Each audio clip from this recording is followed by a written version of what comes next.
So if you look closely at Scrooge's response to the death of Tiny Tim, he's horrified and he's made sad, but he really quickly pivots towards himself and thinking about why he's being shown all of these things. And he talks about that guy under the sheet. And he's starting to become increasingly frightened. The house is younger. Why do you point away? The inexorable finger underwent no change. That's really, I love that. The inexorable finger, the kind of, the immovable, the undeniable. It's fate. It's fate because it's death is pointing.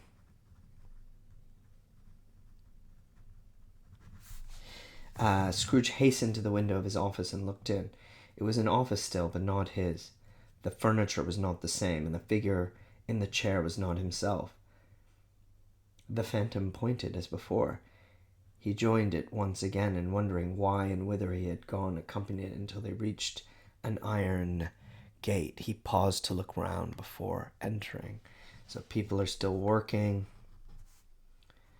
That image is still there, but we get to the churchyard. That's important. That's shift. Here then the wretched man, whose name he had now to learn, lay underneath the ground.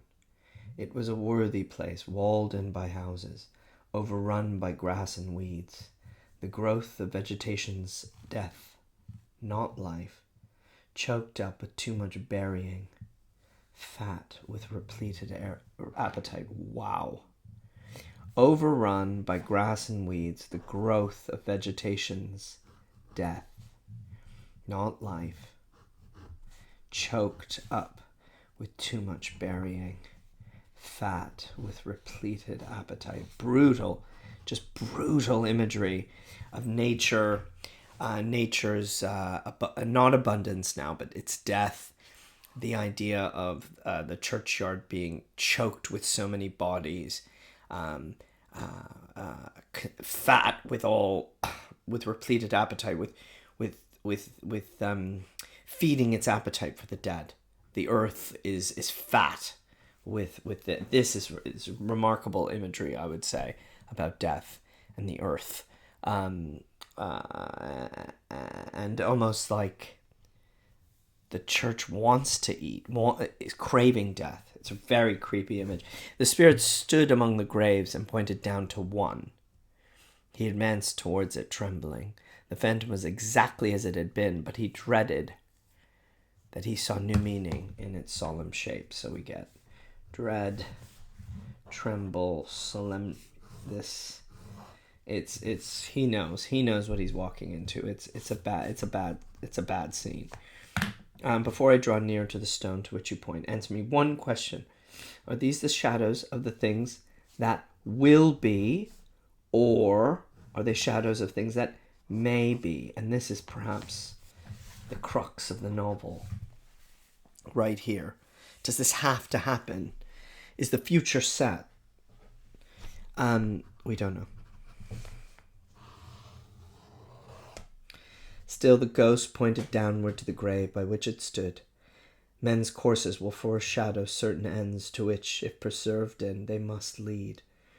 But if the courses be departed from, the ends will change. Say it thus, with what you show me. It's very grandiose language for Scrooge, I would say. Almost bordering on religious. His spirit does not care. He grabs it. He's wrestling. He says, Scrooge creeps towards it. Reads on the stone, Ebenezer Scrooge. Okay, so one thing, it horrifies him that he'll die. And he will die. We're all going to die. So I don't quite get this. Is it that he's lonely, nobody cared for him, but he seems to be obsessed with just the idea that he doesn't want to die? Am I that man who lay on the bed? Again, begging. Pointed from the grave to him and back again. No, spirit. Oh, no. So, okay, that's it. If he's the man who lay on the bed, it's not just his name. It's that he is No one's going to care. No one's going to be there for him. No one's going to grieve him. That's what happened to the man. People will steal from his house. Like his life is meaningless. Spirit, hear me. I am not the man I was.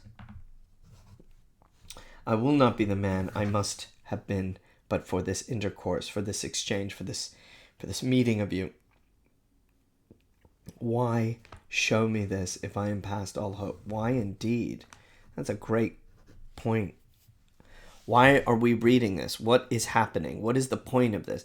Well, the point is change. You gotta change the way you are.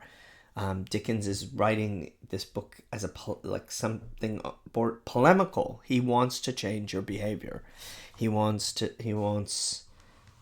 change Scrooge's behavior, but we want the readers to be more generous, more giving, more loving, particularly at Christmas time. For the first time, the hand appeared to shake. Now, I don't know what that is. Why? Why does it shake? Is it unsure? Is it... I don't know. Is it being moved by his argument? Good spirit. As down upon the ground he fell, he's begging. Your nature intercedes for me and pities me. You clearly feel bad because you're here. So he feels bad, maybe? Yes. Sympathy? Perhaps. You pity me. You feel bad for me. It keeps trembling. Has his own narrative moved him? I will honor Christmas in my heart and try to keep it all the year. I will live in the past, the present, and the future. The spirits of all three shall strive within me.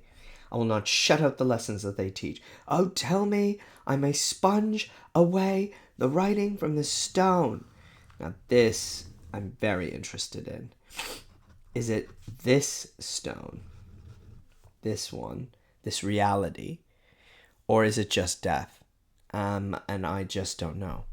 But it's worth taking note that he wants to wipe it away, wipe out his name. But can he wipe out death? I don't know. In his agony, he caught the spectral hand. This is what I like. He catches the hand, and he's strong. He's like shaking it, but the spirit's stronger and repulsed him. Get off me. Get off me. Holding up his hands in the last prayer. And to have fate reversed, he saw an alteration in the phantom's hood and dress. It shrunk, collapsed, and dwindled down into a bedpost. So it becomes invisible. It evaporates like all of them, and it's over. The dreams and the torture and the visions there of Scrooge have all come to an end. And he will now be woken up as if transformed, converted, baptized, cleansed. He is another person now and given another chance. And we're going to see that in the next stave.